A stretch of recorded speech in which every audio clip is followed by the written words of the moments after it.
Something was out there, an intruder of which the ordinary forest creatures clearly did not approve. He took a deep breath and held it again, straining to hear the slightest movement in the woods. This time he detected the rustle of brush, a snapping twig, the soft crunch of dry leaves, and the unnervingly peculiar, heavy, ragged breathing of something big. It sounded like about 40 feet away, but he could not pinpoint its location. At his side, the retriever had gone rigid. Its floppy ears were slightly pricked, straining forward. The unknown adversary's raspy breathing was so creepy, whether because of the echo effects of the forest and canyon, or because it was just creepy to begin with, that Travis quickly took off his backpack, unsnapped the flap, and withdrew the loaded .38. The dog stared at the gun.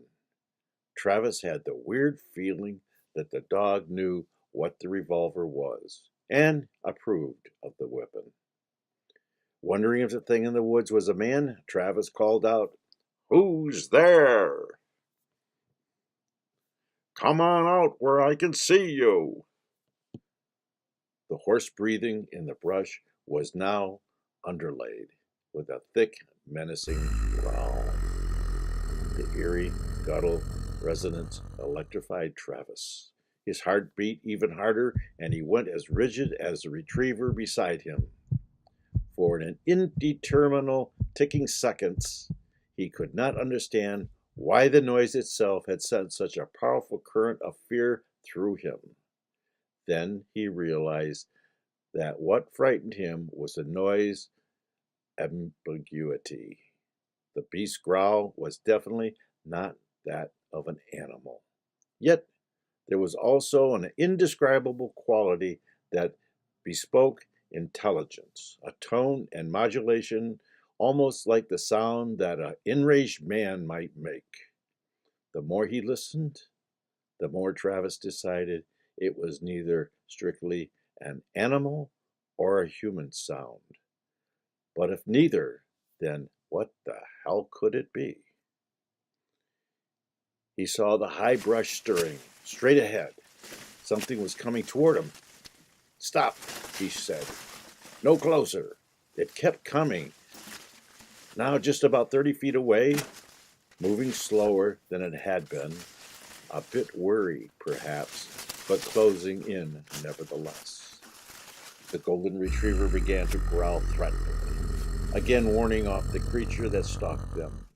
But tremors were visible in its flanks, and its head shook. Though it was challenging the thing in the brush, it was profoundly frightened of a confrontation. The dog's fear unnerved Travis. Retrievers were renowned for their boldness and courage. They were bred to be the companions of hunters and were frequently used in dangerous rescue operations. What peril or foe could provide such dread in a strong, proud dog like this? The thing in the brush continued toward them, hardly more than 20 feet away now. Though he had as yet seen nothing, he was filled with superstitious terror, a perception of indefinable but uncanny presence. He kept telling himself he had chanced upon a cougar, just a cougar. That was probably more frightened than he was. But the icy prickly that began at the base of his spine and extended up across his scalp now intensified.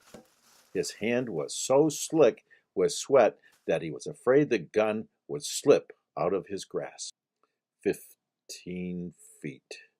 Travis pointed the .38 in the air and squeezed off a single warning shot. The blast crashed through the forest and echoed down the long canyon. The retriever did not even flinch, but the thing in the brush immediately turned away from them and ran north, upslope toward the canyon ridge. Travis could not see it, but he could clearly mark its swift progress by the waist-high weeds and brushes that shook and parted under its assault.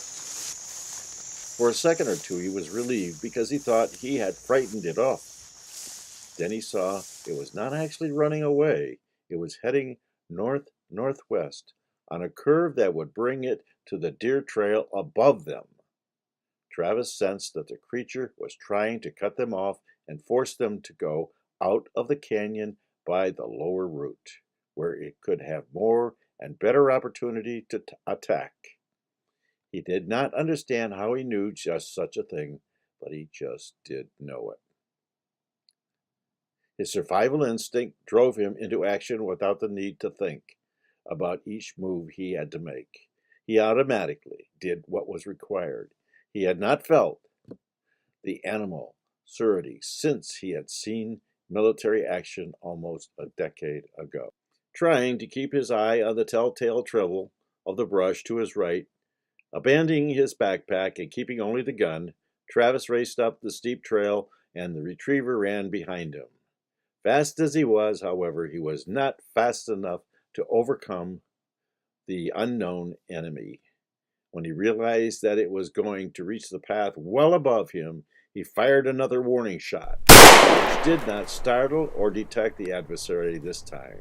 He fired twice into the brush toward the indications of movement, not caring if it was a man out there, and that worked. He did not believe he hit the stalker, but he scared it at least, and it turned away. He kept running. He was eager to reach the canyon rim, where the trees were thin along the ridge top, where the brush was sparse, and where a brighter fall of sunlight did not permit concealing shadows. When he arrived at the crest of a couple minutes ago, he was badly winded. The muscles of his calves and thighs were hot with pain. His heart thumped so hard in his chest that he would not have been surprised to hear the echo of it bouncing off another ridge and coming back to him across the canyon. This was where he had to pause to eat some Oreos. The rattlesnake, which earlier had been sunning on the large flat rock, was gone. The golden retriever had followed Travis. He stood beside him panting, peering down the slope they had just ascended. Slightly dizzy, wanting to sit and rest, but aware that he was still in danger of an unknown variety, Travis looked down the deer trail too, and scanned what underbrush he could see. If the stalker remained in pursuit of them, it was being more circumspect, climbing the slopes without disturbing the weeds and underbrush. The retriever whined and tugged once at his pants. It scurried across the top of the narrow ridge to a point by which they could make their way down into the next canyon. Clearly, the dog believed they were not out of danger and ought to keep moving. Travis shared that conviction. His fear and the reliance on instinct that it involved sent him hurrying after the dog over the far side of the ridge into another tree-filled canyon.